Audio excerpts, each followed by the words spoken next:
Премию в размере 55 тысяч гривен народный депутат Светлана Залищук передаст заместителю председателя Меджлиса Ильме Умярову. Делает она это для того, чтобы напомнить, цитирую, «про важное задание не упускать вопрос аннексии Крыма из международной повестки дня».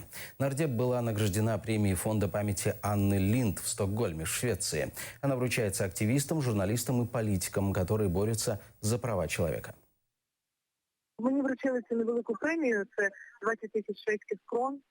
І я подумала, що комусь вони точно будуть потрібні більше, ніж мені. І оскільки Ільмі для мене, ну чесно, я якось дивлюся, тобто він, звичайно, зміг поїхати з Криму, міг краще доглядати за своїм здоров'ям, міг, може, там, набагато продовжити своє життя, тому що він хвора людина, насправді, і людина такого вже дорослого віку, але він залишається. Він хоче бути підтримкою для свого народу, для людей, які продовжують там боротися, щоб не опускати руки, щоб не втрачати надії. Він розуміє, що ми йому тут мало чим можемо допомогти. І тому для нас дуже важливо сьогодні, аби кримське питання, воно постійно було в цих пунктах переговорів наших друзів з Росією, щоб був міжнародний тиск.